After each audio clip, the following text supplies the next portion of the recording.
શિક્ષકો કે શાળાના સંચાલકો, વિદ્યાર્થી પણ સમગ્ર રીતે શિક્ષણ કેટલું સરસ રીતે થવું જોઈએ, મને લાગે છે એનું આ એક સર્ટિફિકેટ છે. જી, એટલે આપણે આજે એવોર્ડ આપવામાં આવે છે ને, એ રાજકોટ જિલ્લા શિક્ષણાધિકારી તરફથી રાજકોટ જિલ્લાનો એવોર્ડ આપવામાં આવે છે. જી જી. એમાં એ લોકોના 5 પોઈન્ટ હોય છે. પહેલું પોઈન્ટ છે એ શાળાની સગવડતાઓ. બીજા પોઈન્ટ ઉપર હોય છે એમાં શાળાની ક્લાસરૂમની જે સિસ્ટમ છે એને સમજાવવામાં આવે છે. ત્રીજો પોઈન્ટ હોય છે એમાં કલા મહાકુંભ, ખેલ મહાકુંભ કે કલા ઉત્સવ કે એ બધાના પરિણામ, ઇતર પ્રવૃત્તિઓના. અને ચોથા સ્ટેપ ઉપર હોય છે એમાં નવીનતમ જે કઈ પ્રયોગો શિક્ષકો, વિદ્યાર્થીઓ કે જે કોઈ કરી રહ્યા છે એ. તો ઈ જે પોઈન્ટ છે ને છેલ્લો પોઈન્ટ આપે છે ગુણોત્સવ. એટલે કે સંસ્થાઓને એક પ્રકારનું થર્ડ પાર્ટી ઇવેલ્યુશન હોય છે. એટલે એના આધારે લોકો આપણા થર્ડ પાર્ટી ઇવોલ્યુશન એટલે શું? થર્ડ પાર્ટી ઇવેલ્યુશન એટલે બેઝિકલી કહીએ ને તો આપણી સંસ્થામાંથી આપણે જે કોઈ વસ્તુઓ કરીએ છીએ ને એનું આઈડી તરીકે, એનું પ્રૂફ તરીકે આપણને ઓનલાઈન એ લોકો દરેક ટોપિકના 10-10 MB ની ફાઇલ બનાવવાનો આપે છે. પછી તમે જે મૂક્યું છે એ વસ્તુ સાચી છે કે નહીં, એ ડીઓ ઓફિસ તરફથી એક GPSC પાસ ક્લાસ 2 અધિકારી અને એક કોઈ પણ AEI આપણે ત્યાં આવતા હોય છે. એ લોકો બધું જેટલું તમે ડોક્યુમેન્ટ્સ મૂક્યા છે, મેં એમ કીધું કે કલા મહાકુંભમાં તો કે જિલ્લા કક્ષાએ વિજેતા છે, રાજ્ય કક્ષાએ વિજેતા છે, તો એમાં કોણ વિજેતા છે એના સર્ટિફિકેટનું પ્રૂફ જોવા માટે એ લોકો આવે.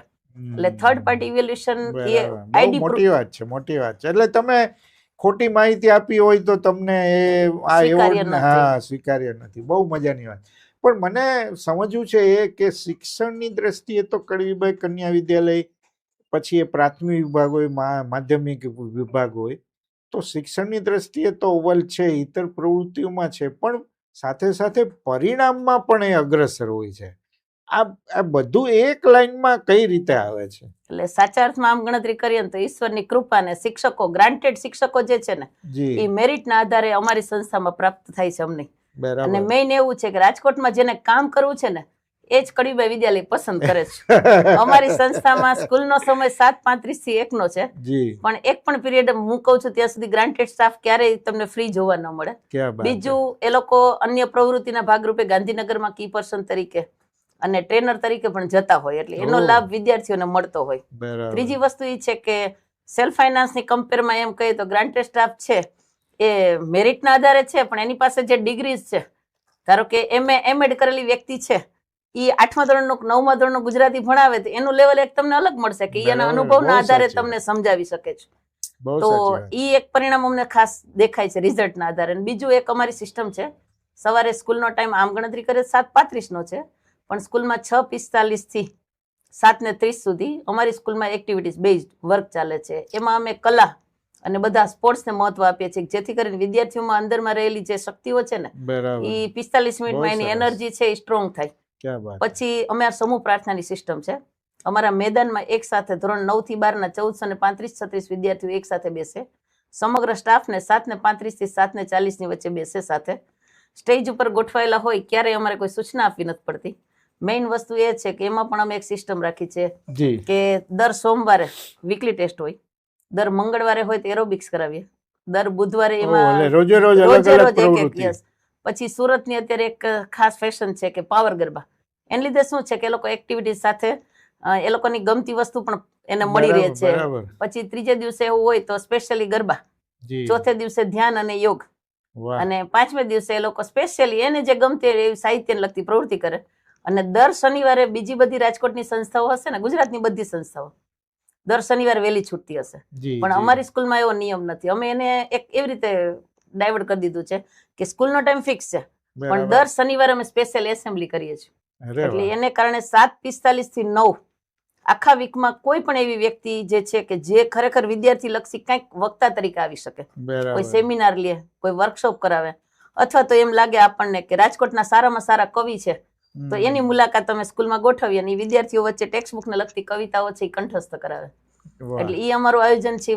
આમ 4 વર્ષથી પ્રયોગ કર્યો છે. આ બધી જે પ્રવૃત્તિઓ છે એ સ્કૂલના જ શિક્ષકો કરાવે છે કે એની માટે એક્સપર્ટ અલગ હોય છે? ના, આમ 7:35 થી 1 જે છે એ સ્કૂલના શિક્ષકોની જ બધી જવાબદારી. એ પહેલાની પ્રવૃત્તિ છે ને એમાં બહારથી અમે કોચ બોલાવીએ છીએ, પણ એ બધા જ કોચ સાવ એમ કહે કે ટોકન ચાર્જમાં આવે છે. એ લોકો એમ કહે છે કે અમારે સવારમાં અમે એક્ટિવિટીઝ કરવી છે બહાર, તો બહારના ગ્રાઉન્ડમાં કરાવી એના કરતા દીકરીઓ માટે અમે સ્કૂલમાં જ વ્યવસ્થા કરાવી આપી છે. બીજું ખાસ એક કહી દે કે ભરતનાટ્યમ અમારી સ્કૂલમાં અમે શીખવીએ તો અમારા જ ભૂતપૂર્વ એવા વિદ્યાર્થી જે વિશારદ કરેલ છે અને આર્થિક રીતે જરૂરિયાત વાળા છે, એ બહાર ક્યાંય જાય ને એના બદલે અમે એવું વિચારીએ છીએ કે એ દીકરીને રોજગારી મળે છે અને એનો કોન્ફિડન્સ સ્ટ્રોંગ થાય તો એ અમારી જ દીકરીઓને ટ્રેનિંગ આપે છે. કોલેજનો ટાઈમ જનરલી 8:30 પછીનો હોય છે, એટલે લોકો 7:30 થી જે અમને આમ 7:30 સુધીમાં જે પ્રવૃત્તિ કરાવી દે છે એમાં અમને બહારની એક્ટિવિટીઝની સાથે સાથે આમ કહીએ તો ટ્રસ્ટી તરફથી પણ એક સહયોગ મળે છે કે ક્યારેય કોઈ પ્રકારનો રિસ્ટ્રિક્શન અમારી ઉપર નથી. બહુ સરસ, એ મોટી વાત છે, બહુ મોટી વાત છે ને. આજે 1946માં જે સંસ્થાની શરૂઆત કરી અને કેટલા બધા સ્ટોલવર્ટ એની સાથે સંકળાયેલા રાજકોટના, અને એ શાળાની પણ સારું આવ્યું. આ બીજી વાર એવોર્ડ મળ્યો છે. તો આ જે સ્તર છે જાળવી રાખવાની જદ્દોજહદ બહુ મુશ્કેલી પડતી હોય છે કે એવી સમસ્યા નથી? ના, અત્યારે આમ ગણતરી કરું તો મને ગ્રાન્ટેડ સ્ટાફ ખૂબ પોઝિટિવ પર્સન તરીકે મળ્યા છે અને એવોર્ડનું કામ કરવાનું હોય ને ત્યારે અમે જનરલી બધી પ્રવૃત્તિ કરતા જ હોય છે. અને હું તો એમ કહું રાજકોટની બધી સ્કૂલ 50% પ્રવૃત્તિ કરે છે, પણ ડોક્યુમેન્ટેશન એ લોકોનું જે છે ને ઈ પુઅર હોય ને એટલે લોકો હિંમત નથી કરતા. અને હું તો એમ કહું કે આ વસ્તુ ઇનામ મળે તો પછીનું, પણ આજે હું ધારો કે પોસ્ટ ઉપર છું તો મારી બધી જ વસ્તુ એક હાર્ડ ડિસ્કમાં હું સાચવીને રાખું એનો કોઈ અર્થ નથી. પણ અમે એનો એક પ્રયોગ ખૂબ સરસ રીતે કર્યો છે, લગભગ હવે બધી સ્કૂલ એને ફોલો કરે છે કે અમારે અત્યારે 800 સમથિંગ ગર્લ્સ હોસ્ટેલમાં હોય, તો દર રવિવારે અમારી યુટ્યુબ ઉપર અમે આખા વીકની પ્રવૃત્તિનો વિડીયો બનાવીને વાલી સુધી પહોંચાડીએ છીએ. ક્યા બાત છે, વાહ. એટલે અમારી યુટ્યુબ ચેનલ છે કડીબાઈ સ્કૂલ, ઓકે, એના ઉપર ધારો કે આજે કલા મહાકુંભમાં કોઈ વ્યક્તિ છે એ જિલ્લા કક્ષાએ વિજેતા થઈ, એને સ્ટેજ ઉપર જ બિરદાવીએ, એનું સીડ એ દીકરી યુનિફોર્મ સાથે ઇનામ લેતી હોય એવું અમે દેખાડીએ. આજે બપોર પછી કોઈ સંગીતનો કાર્યક્રમ સ્કૂલમાં થયો તો એના વિડીયોની 2-3 ક્લિપ રાખી દઈએ. ક્યા બાત છે. પછી કોઈ વિદ્યાર્થી છે એને વિજ્ઞાનનો કંઈક પ્રયોગ કર્યો અને ઈ ધારો કે સારી જગ્યાએ ડેમોન્સ્ટ્રેશન આપતા હોય તો એની વિડીયોગ્રાફી તૈયાર કરી, એટલે હોસ્ટેલના વાલી છે ને એને પોતાની દીકરી જોવા મળે છે. નહીં, બહુ સાચી વાત. અને અમારું ડોક્યુમેન્ટેશન થઈ જાય છે, સોશિયલ મીડિયાનો સાચી દિશામાં ઉપયોગ થાય છે. બહુ સરસ. પણ અહીંયા દીકરી જે ભણી ગઈ હોય એને બહુ સારી પોઝિશન ઉપર ગઈ હોય એવા કિસ્સાઓની પણ વાત કરો. હા, રાજકોટ જો મ્યુનિસિપલ કોર્પોરેશન છે ને એમાં અત્યારે ક્લાસ 1-2 માં જે ગણી શકાય આપણે સીએ તરીકે મેઇન પર્સન છે પૂજાબેન વરુ. ઓકે, એ અત્યારે ત્યાં છે. રાજકોટની એક પણ બેંક સાહેબ એવી નહીં હોય કે જેમાં અમારી દીકરી ના હોય, એક પણ પોસ્ટ ઓફિસ એવી નહીં હોય કે જેમાં અધિકારી તરીકે અમારી દીકરી ના હોય. ક્યા બાત. અને હું તો ખાસ એટલે કહું છું કે આધાર કાર્ડ કે એવું કરવાનું હોય ને ત્યારે અમે પોસ્ટ ઓફિસમાં જાય ને ત્યારે અમારે એક જ વાક્ય કે મેડમ દીકરીઓને ધક્કા ના ખવડાતા, અમે તમારી સ્કૂલમાં આવીને 8 દિવસનો કેમ્પ કરીએ. એટલે એ અધિકારી તરીકે છે ને સ્કૂલનું ઋણ ચૂકવવા માટે ત્યારે ઉત્સુક છે. અને 25 વર્ષના મારા કાર્યકાળમાં હું એટલું કહું ને કે ગુજરાતમાં તો ઠીક, પણ આપણે ગુજરાતની બહાર જઈએ છીએ ને ત્યાંય અમારી દીકરીઓ અમને મળી રહે છે કે જે હોમ સાયન્સમાં ભણ્યા હોય તો હોટલ મેનેજમેન્ટના અનુસંધાનમાં એ લોકો ત્યાં હોટલનું મેનેજમેન્ટ કરતા મળે છે. બરાબર. પછી રાજકોટમાં સારી ઇવેન્ટ મેનેજમેન્ટ કરે છે.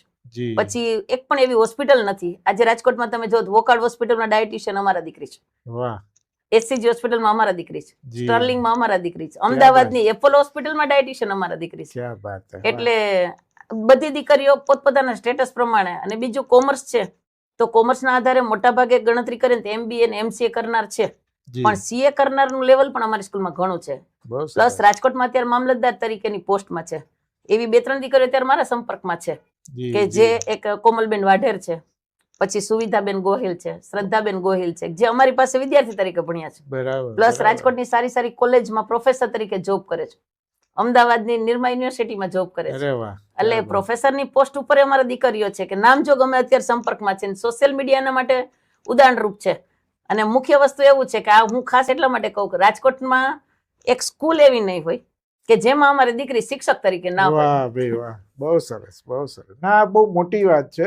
એટલે શિક્ષણ તમે કઈ રીતે શાળામાં કરો છો એની પદ્ધતિ શું છે એના ઉપર બધો બહુ આધાર છે. પણ આટલા વર્ષોમાં બેન કેવો સંતોષ મળ્યો છે? તમે તો શિક્ષક તરીકે દાખલ થયા હશો ને હવે પ્રિન્સિપાલ છો આટલા સમયથી, તો કેવો સંતોષ મળે છે? આમ કહીએ ને તો અમારી સ્કૂલના વાઇબ્રેશન જ એવા છે ને કે સ્કૂલના પગથિયા ચડીએ ને એટલે પેલો શબ્દ એક જ આવે કે એક ક્યારે વાગી જાય છે ને ખબર નથી પડતી. અને દરેક શિક્ષકના મોઢેથી મને આ શબ્દ સાંભળવા મળે કે સ્કૂલમાં અમે ક્યારે 1 વાગે છૂટતી ને હું ઘરે ગઈ જ નથી. બરાબર. છૂટવાનો ટાઈમ થઈ જાય ને ત્યાં 1:30-2 કાંઈ પણ કાર્યક્રમ હોય તો બપોર પછી પણ ક્યારેક આવતા હોય તો અમને એવું લાગતું જ નથી કે આપણને થાક લાગે છે.